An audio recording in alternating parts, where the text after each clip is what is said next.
상상해 보시겠어요? 한 나라의 왕이 싸늘한 주검이 되어 강가에 버려지는 비극적인 장면을요. 더 기가 막힌 것은 그 왕의 시신을 거두는 자는 역적으로 몰려 삼족이 멸하리라는 무시무시한 어명이 떨어졌다는 사실입니다.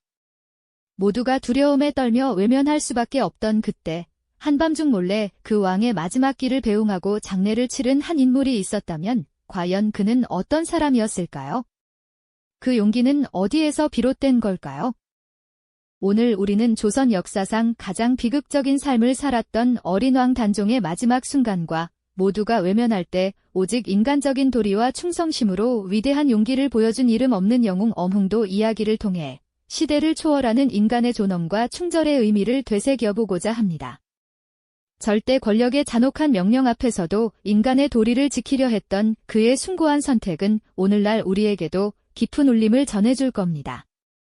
과연 그는 어떤 고뇌 끝에 죽음을 무릅쓴 선택을 할 수 있었을까요? 조선의 6번째 임금, 단종은 참으로 어린 나이에 용상에 올랐습니다. 불과 12살이었죠. 아직은 세상을 다 알지 못하는 소년의 어깨에 너무나도 무거운 왕관이 놓여진 셈입니다. 그의 아버지 문종은 병약하여 재위 2년 만에 승하하고 말았고요. 어린 왕의 주변은 늘 불안한 그림자로 가득했습니다. 왕실의 어른이면서도 강렬한 야망을 품고 있던 숙부, 수양대군, 훗날 세조가 되는 인물의 존재는 어린 단종에게 가장 큰 위협이었죠. 수양대군은 점차 조정의 실권을 장악하며 그 위압적인 기운으로 궁궐을 뒤덮어갔습니다. 어린 단종이 용상에 앉아 불안한 눈빛으로 신하들을 바라보는 모습, 그 안에는 얼마나 많은 두려움과 연민이 서려 있었을까요? 궁궐의 불길한 분위기는 갈수록 짙어져만 갔습니다. 모두가 숨죽이던 그때 엄흥도라는 이름의 한 인물은 강원도 영월의 관직에 있었습니다. 그는 이 비극적인 시대의 흐름을 묵묵히 지켜보고 있었을 겁니다. 결국 불길한 예감은 현실이 되고 말았습니다. 1453년 수양대군은 계유정난을 일으켜 김종서, 황보인 등 단종의 충신들을 무참히 제거하고 권력을 완전히 손에 넣었죠.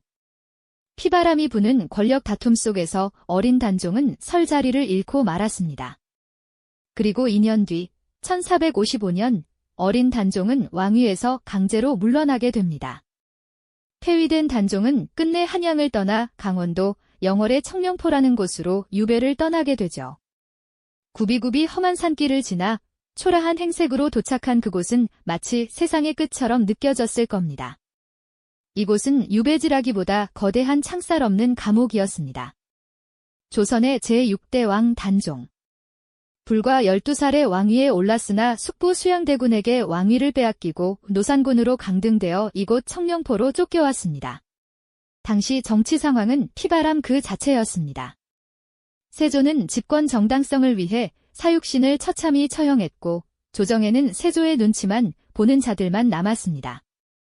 영월의 분위기는 어땠을까요?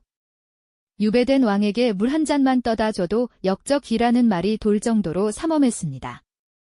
하지만 그의 비극은 여기서 멈추지 않았습니다.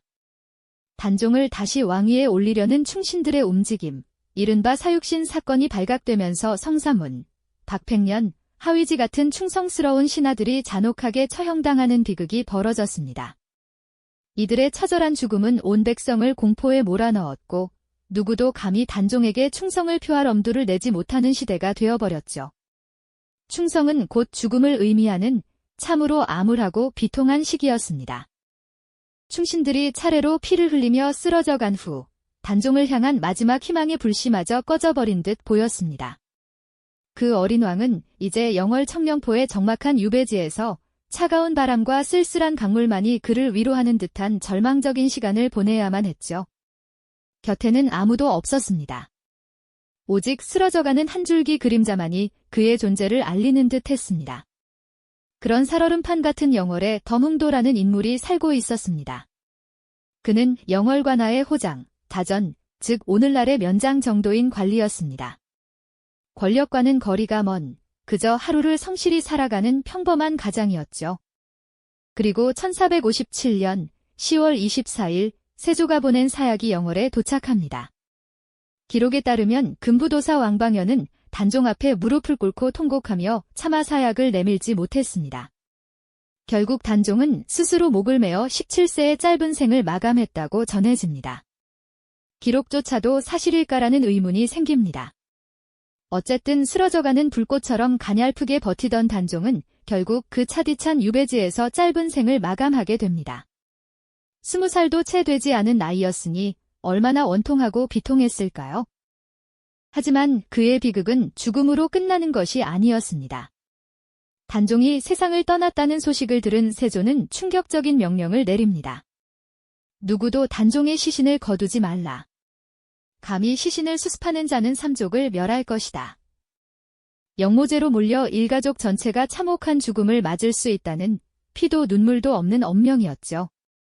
이것은 단순한 경고가 아니었습니다. 왕위에 대한 그 어떤 미련조차 남기지 않겠다는 차갑고도 잔인한 권력의 의지였을 겁니다. 이 명령으로 인해 단종의 싸늘한 시신은 영월의 동강에 던져집니다. 모두가 고개를 숙이고 외면할 때 한 인물이 홀로 깊은 곤회에 빠져들었으니 그가 바로 영월 호장 어흥도였습니다. 그는 온몸을 떨었습니다. 그는 알고 있었습니다. 시신을 건드리는 순간 자신뿐만 아니라 아내와 자식들까지 모두 처형장에 서게 될 것이라는 사실을요. 가족들은 울며 매달렸을 겁니다. 하지만 어흥도는 결연했습니다. 그는 아들들에게 유언과도 같은 말을 남깁니다. 의를 행하다가 화를 당하는 것은 내가 달게 받을 바이다. 그는 누구보다 이 비극적인 상황을 가까이서 지켜봐야 했던 인물이었죠. 단종의 죽음과 시신 방치 소식을 들었을 때 어흥도의 마음속에는 거대한 폭풍이 일었을 겁니다. 세조의 엄명은 곧 자신의 목숨뿐 아니라 온 가족의 생명까지 위협하는 것이었으니 얼마나 무섭고 두려웠을까요? 눈앞에 놓인 것은 죽음이었습니다. 하지만 동시에 차갑게 식어 강가에 홀로 놓인 어린 왕의 시신은 그의 양심을 쉴 새 없이 흔들었습니다. 어찌 한나라의 왕이 이토록 비참하게 버려질 수 있단 말인가? 인간으로서 최소한의 도리마저 저버린다면 과연 우리가 사람이라 할 수 있을까? 어흥도는 밤새도록 잠 못 이루며 이런 질문을 스스로에게 던졌습니다. 그는 세조의 명령을 거스를 경우 어떤 참혹한 대가를 치러야 할지 너무나 잘 알고 있었습니다.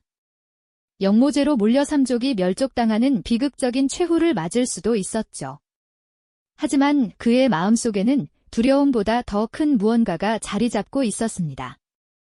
그것은 바로 인간으로서의 존엄과 죽은 이에 대한 예의, 그리고 비록 폐위되었으나 한때 자신의 임금이었던 이에 대한 마지막 충정이었습니다.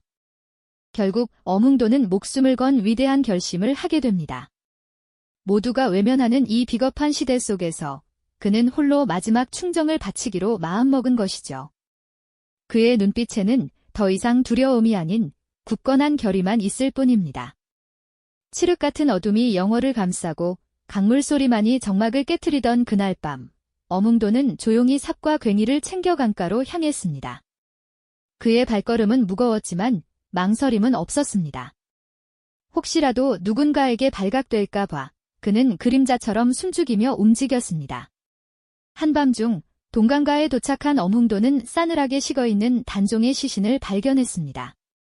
차마 눈뜨고 볼 수 없는 참담한 모습이었죠. 강가에는 세조의 눈과 귀가 되어 감시하는 관군들이 깔려 있었습니다. 어흥도는 숨을 죽이며 물속을 살폈습니다. 저 멀리 하얀 옷자락이 물결에 출렁이는 것이 보였습니다. 그는 10월의 얼음장 같은 강물로 뛰어들었습니다. 뼈를 깎는 추위 속에서 어린 임금의 시신을 건져 올리는 순간 멀리서 횃불이 일렁이고 관군들의 외침이 들려옵니다. 어흥도는 시신을 가마니로 덮고 필사적으로 숲속으로 몸을 숨겼습니다. 발바닥이 피투성이가 되는 줄도 모른 채 그는 조선의 마지막 자존심을 등에 업고 산비탈을 올랐습니다. 그는 조심스럽게 시신을 작은 나무관에 모셨습니다. 밤안개가 자욱한 영월의 동을지산. 어흥도는 차가운 땅을 맨손으로 파헤칩니다. 삽소리가 관군에게 들릴까 봐 옷가지로 땅을 덮어가며 구덩이를 만듭니다. 그의 손톱은 다 깨져 피가 흐르고 온몸은 땀과 눈물로 범벅이 되었습니다. 마침내 어린 임금을 안치했을 때 어몽도는 통곡하지 못했고 입술을 깨물며 소리 없는 오열을 삼켰습니다. 전하, 이 누추한 곳에 전하를 모시는 소신을 용서하십시오. 하지만 이곳만큼은 그 누구도 전하를 해치지 못할 것입니다. 그는 정성스레 흙을 덮고 자신의 흔적을 지웠습니다. 그리고 서서히 동이 터오는 산등성이를 내려오며 그는 평생을 이어갈 고독한 도망자의 길을 선택했습니다. 세조의 칼날이 결코 닿지 못하는 곳으로 그는 조선의 마지막 양심을 지켜낸 것입니다. 이 모든 과정은 철저히 비밀리에 진행되었습니다. 단 한 사람이라도 이 사실을 알게 된다면 어몽도 자신뿐만 아니라 그의 가족들까지도 끔찍한 운명을 맞게 될 것이 자명했으니까요. 그는 자신의 위대한 행동을 결코 자랑하지 않았습니다. 오직 마음속 깊이 간직한 채 묵묵히 자신의 삶을 이어갔을 겁니다. 어몽도의 이러한 행동은 단순한 충성을 넘어섰습니다. 그것은 절대 권력의 잔혹한 명령 앞에서도 인간의 존엄과 도리를 지키려 한 숭고한 희생정신이었죠. 비겁함이 시대의 미덕처럼 여겨지던 암울한 시기에 그는 어둠 속에서 한 줄기 빛처럼 빛나는 용기를 보여주었습니다. 하지만 이러한 용기를 행동으로 옮기는 일은 결코 쉽지 않았을 겁니다. 왕의 시신을 거두는 순간 어몽도 자신은 물론이고 그의 삼족까지 멸문지화를 당할 것이라는 서슬퍼런 명령이 내려진 상황이었으니까요. 모두가 두려움에 떨며 단종의 마지막 길을 외면하던 그때 어몽도의 마음속에서는 과연 어떤 고뇌가 소용돌이쳤을까요? 가족의 안위와 자신의 목숨을 걸어야 하는 엄청난 선택 앞에서 그의 인간적인 갈등은 이루 말할 수 없었을 것입니다. 이렇게 어몽도의 위대한 선택은 어둠 속에서 이루어졌고 오랜 세월 동안 역사 속 깊이 묻혀 있었습니다. 그의 용기 있는 행동은 당시에는 아무도 알지 못했으니 후대의 길이 전해질 리 만무했겠죠. 하지만 진실은 언젠가 빛을 발하는 법입니다. 세월이 흘러 숙종시대에 이르러 비극적인 삶을 살았던 단종이 복권되고 그의 명예가 다시금 회복되는 역사의 전환점이 찾아옵니다. 이때 단종의 마지막을 지켰던 어몽도의 충성심 또한 비로소 세상에 알려지게 된 것이죠. 실제로 숙종시대에 어몽도를 복권시키려 할 때 발견된 그의 후손들은 자신들이 어몽도의 핏줄임을 밝히는 것조차 두려워하며 벌벌 떨었다고 전해집니다. 충절의 대가는 200년 동안 이어진 도망자의 삶과 가난이었습니다. 숙종은 어몽도의 숭고한 충절을 높이 평가하며 그의 후손들에게 벼슬과 토지를 내리는 등 아낌없는 포상을 베풀었습니다. 어몽도의 이름은 그렇게 오랜 침묵을 깨고 공조판서 정이품에 증직되어 역사에 기록되었고 그의 이야기는 후대 사람들에게 깊은 감동과 교훈을 주게 됩니다. 오늘날 영월에는 단종의 묘인 장릉이 고즈넉이 자리하고 있고 그 곁에는 어몽도의 충절을 기리는 정력악이 세워져 많은 이들의 발길을 이끌고 있습니다. 그의 묘소를 찾아 묵묵히 참배하는 사람들의 모습은 어몽도의 용기가 시대를 초월하여 오늘날까지도 우리에게 큰 울림을 주고 있음을 보여주는 듯하죠. 우리는 왜 오늘날 어몽도에게 열광할까요? 모두가 강한 자에게 줄을 서고 이익을 따라 움직이는 시대. 어몽도는 아무런 보상도 바랄 수 없는 상황에서 오히려 죽음을 담보로 자신의 신념을 지켰기 때문입니다. 그가 보여준 용기는 단순한 복종이 아니었습니다. 그가 지킨 것은 왕의 시신이 아니라 사람이 사람다워야 한다는 도덕적 마지노선이었습니다. 여러분은 지금 누군가를 위해 자신의 모든 것을 걸 준비가 되어 있으십니까? 혹은 그런 사람을 곁에 두고 계십니까? 조선의 가장 어두운 밤을 밝혔던 한 남자의 용기가 오늘을 사는 우리에게 묻고 있습니다. 이 영상이 도움이 되셨다면 좋아요와 구독 부탁드립니다. 여러분의 응원이 제게 큰 힘이 됩니다. 다음 영상에서도 더 유용한 정보를 공유하겠습니다. 감사합니다.